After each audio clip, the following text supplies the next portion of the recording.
I already know there are gonna be 3 million dipshits angrily typing in my comment section by the end of this video, doing mental gymnastics trying to justify the opposite of whatever I'm about to say next. Cause I remember making the video on Naruto about how he was preaching all this stuff about hard work, beating talent, and beating destiny, and then Masashi Kishimoto was like, you know what?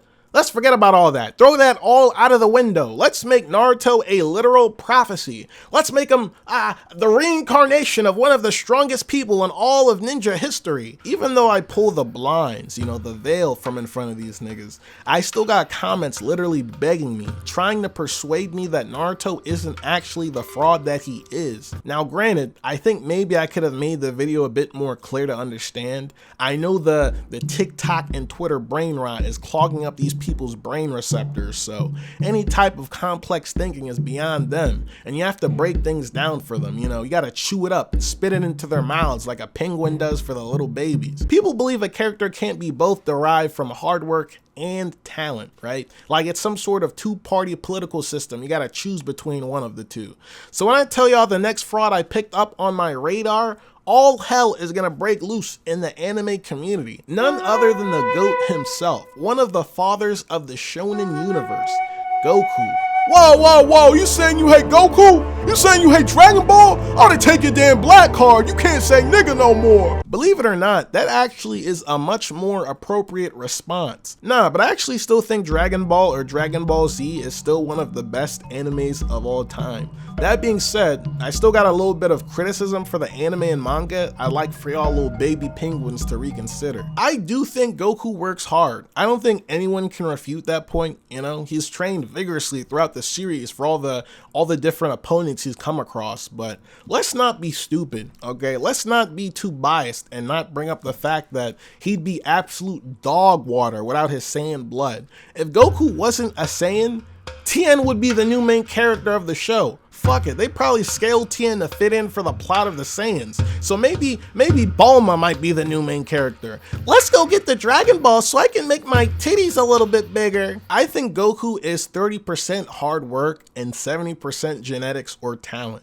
Someone call an ambulance, because I just heard a couple anime niggas have a stroke in their bedroom listening to me say that. So let's dial it back a bit, okay? While that's my personal reading on the guy, for the sake of argument and digestion, we'll just say Goku is more genetically gifted than he is hardworking. Let's just argue for the majority instead, okay? So at the very least, all right, the very least, he's 49% hardworking and 51% genetically gifted. Goku is a Saiyan. Saiyans are probably one of the strongest beings in the Dragon Ball universe. They can use specialized moves, they can fly, they can transform. And I'm not just talking about that Great Ape shit that happened in the beginning of the series. No, Great Ape is strong, yes, but these niggas can transform like a million fucking times, okay? How many transformations does Goku have? We got 21 transformations. 21! I can barely count to the number 10, and we're talking about 21 different transformations? Huh? All these transformations being gifted to him from the fact that he's a Saiyan. Yes, he still needs to work or train somewhat to unlock these states of power, but he would not be able to do it without being a Saiyan. 21 different transformations, and after the fourth one, people weren't like, damn, maybe this guy's grabbing power from somewhere other than the 3 little push-ups he did on a Saturday afternoon. The transformations aren't even the meat of it all. It's not even the tea, sis. It's not. Y'all remember when Vegeta told that little green nigga Dende that he wanted him to heal him up after he reached the brink of death? Because Saiyans, for some reason in particular, had this broken ass ability that makes them stronger after recovering from a near-death state. I think it's called Zenkai boosts. Okay, where's the hard work in that, huh? Can anyone locate the hard work for me? Something ingrained specifically in the DNA for Saiyans that makes them permanently stronger. I don't think he's lifting weights to get a Zenkai boost. How much you squatting, huh? How much you squatting to get a Zenkai boost, buddy? No, you dumbass nigga. It's cause he's a Saiyan. The thing about stuff like Naruto and DBZ is that they're very inspirational sources of media that give people this sort of motivation to go beyond, you know? Some plus ultra type shit. And I think that's super cool. Oh, if I train very hard or work on my craft enough, I can attain the same sort of recognition or metaphorical power that Goku or Naruto has. They're supposed to be this sort sort of symbol of hard work and determination that a lot of weebs and people in general look up to draw power and motivation from.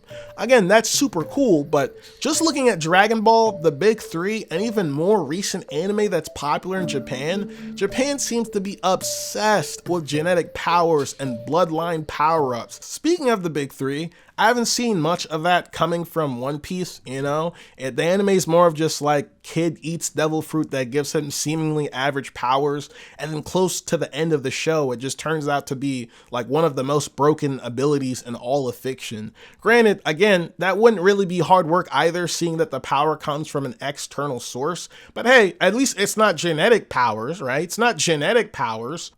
Also, I don't read One Piece, so maybe by now there's some sort of genetic power-up he's been given that makes him like 10 times stronger. Maybe Luffy's father is the fourth Hokage or some shit, I don't know. But even stuff like Bleach, I haven't seen it yet, but I've been told, which I won't spoil, but Ichigo's mom is from a certain group of people, super convenient to the plot of the show. Again, I'm not gonna spoil it, but when I heard it, my eyes rolled so far into the back of my skull that I'm now blind and can no longer see. And people love this type of shit, so it's not gonna end. One of the most new beloved anime characters, he's literally just born overpowered.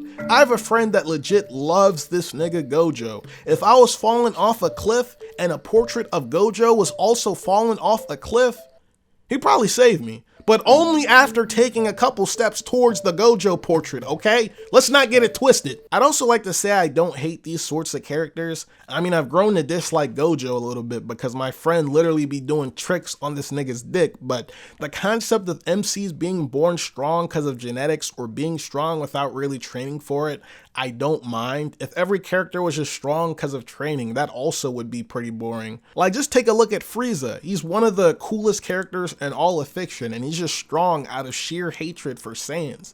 I think he trained once and then almost soloed the whole universe, and he's still one of the coolest characters ever. Then again, maybe that sort of thing feels a little bit different when it's a villain instead of like one of the protagonists, but anyways, back to Goku. I still love Goku, I still love Dragon Ball, but this whole Goku is more hard work than he is genetics or talent is absolute bullshit. Not only does Dragon Ball, the story, disagrees with that, but also the culture of anime and Japan itself disagrees with that. And yes, I know you also want me to reply to your 300-page essay in the comments about why I'm wrong, but I don't have time for that, okay?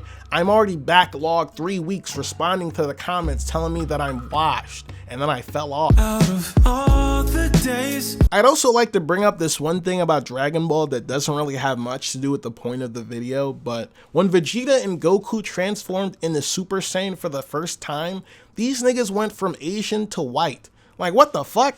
Like, these niggas really went from dark hair, brown-eyed Asian niggas to blue-eyed, blonde hair, white niggas. If anything, Saiyans having a monkey tail and Frieza calling them monkeys, wouldn't it make more sense for them to turn black? Out of all the days. Oh yeah, one more thing. I've already had this sort of discourse on social media before, and one of the points someone made was that Goku can't be genetically gifted. He's the weakest of the Saiyans. He's a low-class Saiyan. To me, that's the same thing as saying Jeff Bezos isn't rich. Just look at Elon Musk. Jeff Bezos is the poorest of all the billionaires. Out of all the days you could be